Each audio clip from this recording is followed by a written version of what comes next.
In number theory, Fermat's last theorem states that no three positive integers a, b, and c satisfy the equation n plus bn equals cn for any integer value of n greater than 2. The cases n equals 1 and n equals 2 are known to have infinitely many solutions since antiquity. This theorem was first conjectured by Pierre de Fermat in 1637 in the margin of a copy of Arithmetica, where he claimed he had a proof that was too large to fit in the margin. The first successful proof was released in 1994 by Andrew Wiles, and formally published in 1995, after 358 years of effort by mathematicians. The unsolved problem stimulated the development of algebraic number theory in the 19th century and the proof of the modularity theorem in the 20th century. It is among the most notable theorems in the history of mathematics, and prior to its proof it was in the Guinness Book of World Records as the most difficult mathematical problem. One of the reasons being that it has the largest number of unsuccessful proofs.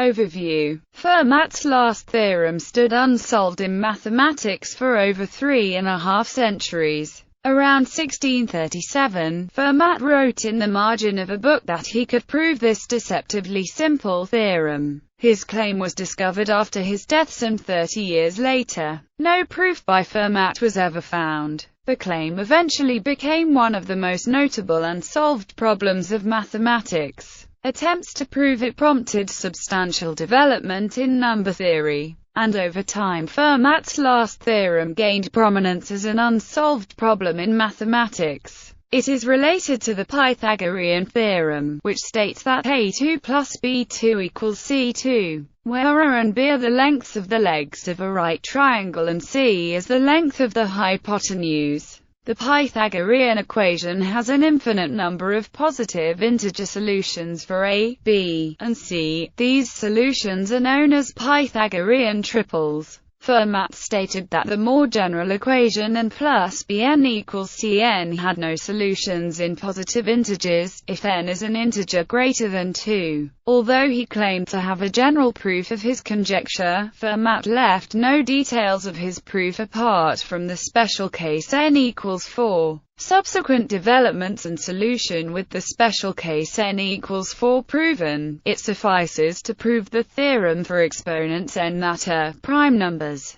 Over the next 2 centuries, the conjecture was proven for only the primes 3, 5, and 7. Although Sophie Germain innovated and proved an approach that was relevant to an entire class of primes. In the mid-19th century, Ernst Kummer extended this and proved the theorem for all regular primes, leaving irregular primes to be analyzed individually. Building on Kummer's work and using sophisticated computer studies, other mathematicians were able to extend the proof to cover all prime exponents up to 4 million, but a proof for all exponents was inaccessible. The proof of Fermat's last theorem in full, for all n, was finally accomplished 357 years later by Andrew Wiles in 1994, an achievement for which he was honored and received numerous awards. The solution came in a roundabout manner, from a completely different area of mathematics. Around 1955, Japanese mathematicians Goro Shimura and Yutaka Taniyama suspected a link might exist between elliptic curves and modular forms,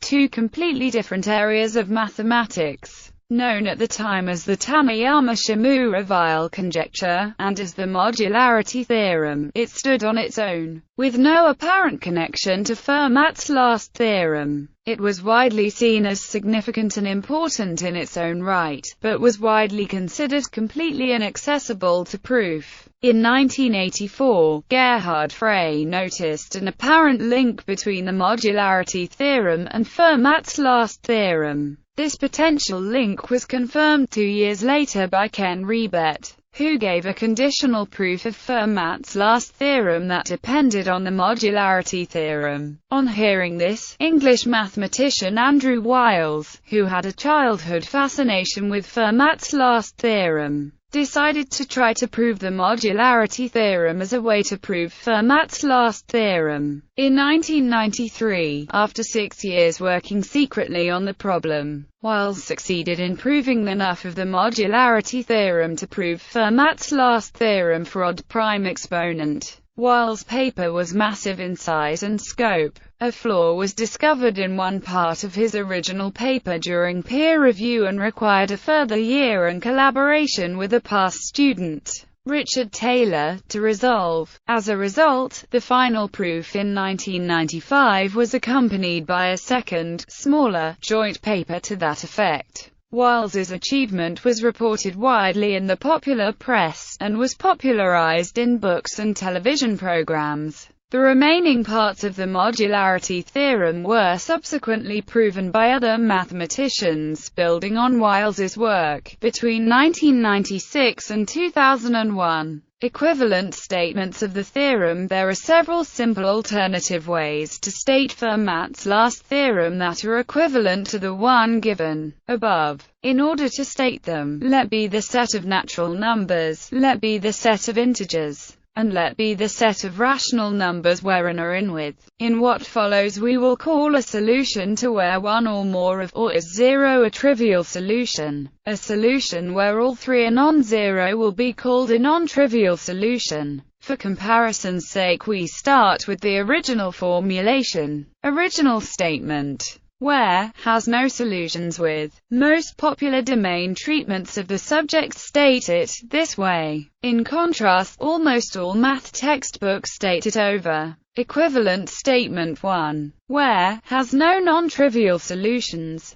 The equivalence is clear if is even. If is odd and all three of a negative, then we can replace with to obtain a solution in. If true of them are negative, it must be and or in. If a negative and is positive, then we can rearrange to get resulting in a solution in. The other case is dealt with analogously. Now if just one is negative, it must be or. If is negative and in a positive, then it can be rearranged to get again resulting in a solution in. If is negative, the result follows symmetrically. Thus in all cases a non-trivial solution in results in a solution in. Equivalent statement 2. Where has no non-trivial solutions. This is because the exponent of n are equal. So if there is a solution in, then it can be multiplied through by an appropriate common denominator to get a solution in, and hence in. Equivalent statement 3. Where has no non-trivial solutions. A non-trivial solution to yield the non-trivial solution for. Conversely, a solution to yield the non-trivial solution for.